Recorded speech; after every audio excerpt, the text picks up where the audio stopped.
ہم اپنی اولاد کی اچھی تربیت کریں، اچھی تعلیم دیں بیٹوں کو، اچھی تعلیم دیں بیٹیوں کو.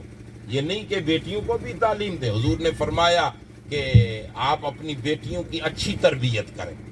جو بیٹی کی اچھی تربیت کرے، پہلے تو جنم ہونے پر خوش ہو. بیٹی کا جنم ہو تو باپ خوش ہو ایک. پھر اس کی اچھی تربیت کرے، ٹریننگ اچھی دے، اخلاق سکھائے.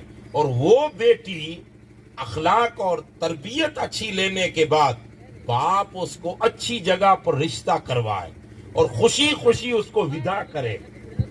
اب حضور فرماتے ہیں کہ جو باپ اپنی بیٹی کو اچھی تعلیم کے ساتھ اپنے گھر سے ودا کر کے اس گھر میں بھیجے اور وہ بیٹی اس گھر کے لیے سکون بن جائے، یہ اس کی تربیت ہے، تو اس سسرال میں سکون بن جائے، شوہر کے لیے سکون، ساس کے لیے سکون، پورے گھر کے لیے سکون بن جائے، اور اس بیٹی سے سکون ماحول، سکون پھیلے اور نسلوں میں سکون آئے. تو آقا فرماتے ہیں کہ جو ایسی تربیت کرے، اس حال میں بیٹیوں کا ودا کرے، قیامت کے دن پڑوس میرے ساتھ ہوگا.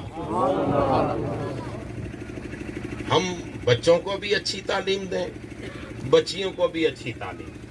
اور تعلیم کون سی اچھی؟ جس میں حضور کی غلامی ہو. یہ یاد رہے. پھڑا پھڑا انگریزی بولتا ہو لیکن حضور کے لیے کچھ بھی معلوم نہیں ہے اسے. پھڑا پھڑا عربی بولتا ہو لیکن حضور کا ادب ہی نہیں جانتا. پھڑا پھڑ وہ اردو بولتا ہو لیکن ادب ہی نہیں جانتا، تو کوئی مطلب نہیں ہے. وہ تعلیم نہیں ہے. تعلیم وہی تعلیم ہے کہ جس میں ادب رسول ہو، حضور کی بارگاہ کا ادب بھی ہو، حضور کی بارگاہ سے وابستگی بھی ہو.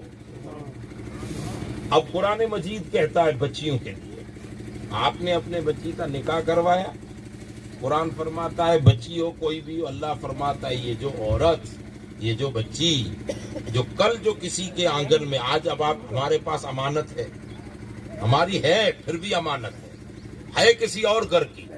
قرآن فرماتا ہے قرآن مجید کہ یہ عورت اس گھر کا پردہ ہے اور وہ گھر اس عورت کے لیے پردہ ہے. اور یہی میاں بیوی کی زندگی ہے، ایک دوسرے کے پردے. اسی لیے دین پاک رسول میں حکم یہ ہے کہ بیٹی آپ جس گھر میں بیاہ کر کے بیچ دیے، پلٹ کے جب آپ کے گھر آئے نا، ماں باپ کے گھر آئے، وہ 7 دن کے بعد آئے یا 12 مہینے کے بعد آئے، جو جس ملک کا، جس سوسائٹی کا، جس قوم کا جو رواج ہے، جب پلٹ کے آپ کے گھر آئے تو یہ مت پوچھو کہ ساس کیسی ہے، یہ مت پوچھو کہ بیٹا تیرا شوہر کیسا ہے، یہ مت پوچھو کہ کھانا کیسا ہے، یہ مت پوچھو کہ گھر کیسا ہے، یہ مت پوچھو کہ واقعی تجھے کیسا لگا.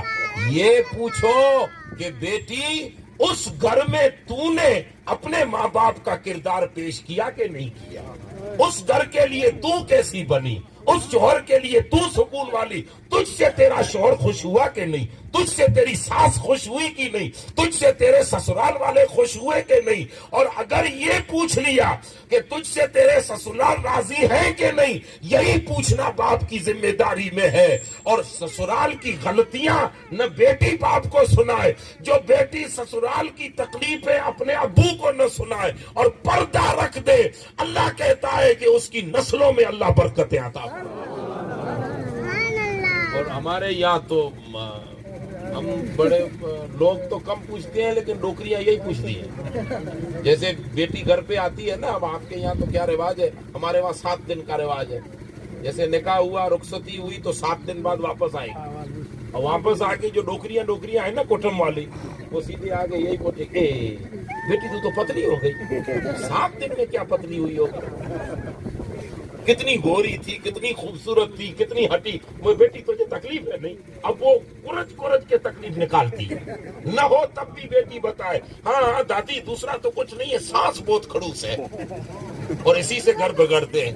قرآن فرماتا ہے ہن لباس لکم وانتم لباس لہم، تم ایک دوسرے کے پردے بن جاؤ، ایک دوسرے کا پردہ بن جاؤ. جب ایک دوسرے کا پردہ